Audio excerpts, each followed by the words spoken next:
Hey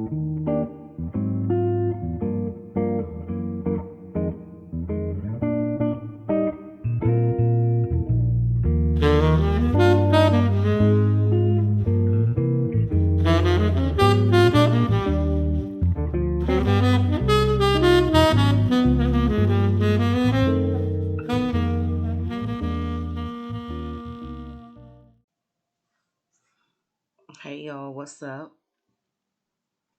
This is Queen Ken coming through with some commentary on the Sunny interview with Queen Shiba. I just wanted to get my 2 cents and a conclusion of the video real quick. So, where is the rest of the interview? I can tell that the interview was a little longer than what we all saw. I was wondering if maybe there was like a part two. I wasn't able to find anything on that, but I do think that there is enough. Enough content to still be able to give an opinion on it. So everything in this video is my opinion and alleged. One point I want to take away real quick is that Sunny has a pretty impressive resume. Me personally, I never thought for a minute that that she wasn't like a go getter and she wasn't about her business. I think to be a producer of a show like Love and Marriage Huntsville, you got to have some type of credibility, behind you to back you up. So I never doubted that for a minute, but I'm glad we got to, get the background of what she's really into and the way that she articulated how she came to be. To me, is more impressive than Stormy's story because I feel like Stormy was trying to force her story down our throats to convince the people of why she should be the star of the show. But that's neither here nor there. We're not really here to talk about Stormy. Anyway, I also like how Sunny didn't try to invalidate Destiny's feelings, but instead acknowledged them. Whether she was faking or not, it showed the grown woman side of her and that she has some capacity for empathy, which I think a lot of people don't. Most people are all about self. They're selfish and they're unable to look at things from the other side due to their selfishness. So, with all that being said, I will get to my. I do have an however, but I'll get to my however towards the end of my commentary. But before that, I have a few things I want to get to first. So, Queen Sheba asked Sunny, did she ever imagine that this would be her introduction onto the show as a new cast member? And Sunny said, absolutely not, to the way that she and Moses have been received and criticized.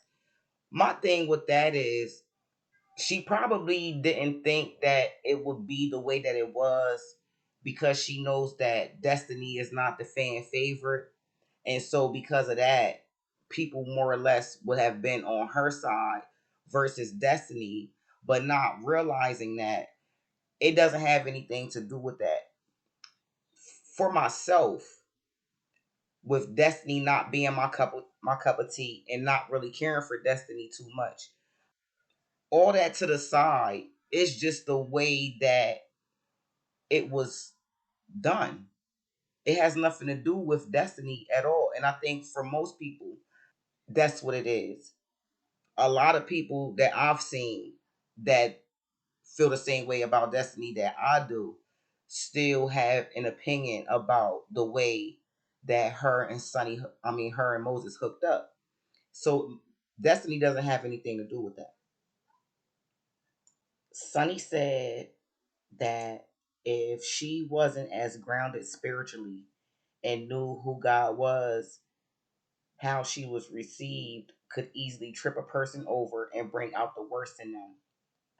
For some odd reason, I'm offended that she brings God into it. Listen, when something feels good, it doesn't always involve God, right? That's just how I feel about it. But as far as people wishing her to death in hell, like that's crazy. It is not that serious. Like, damn. So she says she feels attacked based off of a narrative that people are putting out there. And I'm like, well, what damn narrative? The only difference in the narrative is Destiny said they were friends versus Sunny saying that they were not friends, that they just had a working relationship, which to me doesn't make much of a difference. Okay, you're saying that she was not your friend, but you were and have been in close proximity to her to know, her business. So I don't really think that it makes much of a difference. I mean, to me, it's more or less just like wordplay. So then Queen Sheba said that Sunny deserved a better introduction because she is a wife. And then for me, it's like Sunny introduced herself on that podcast. She knew how she was going to be introduced. And as a producer, she didn't have to agree to that, right? I mean, something can be presented to you and you don't have to agree. She had a chance or a choice to go with it or not. She chose to go with it. So then Queen Sheba asked Sunny if she knew then what she knows now, would she have worked with Destiny? Well, guess what? If she hadn't worked with Destiny, she probably wouldn't have gotten close enough to Moses for them to have ended up together. So, for Queen Sheba to ask her that question is going against what Sunny perceives to be God's plan. You know what I mean? Like, so I don't know. To me, that question is kind of an oxymoron. So then Queen Sheba asked Sunny to give the people the details of her resume. And as I said previously, I'm pretty impressed. Sunny told us where she started from. She was a restaurant manager, but wanting more, she pursued her dreams of working in the television industry. She expounded on being driven and what that looked like.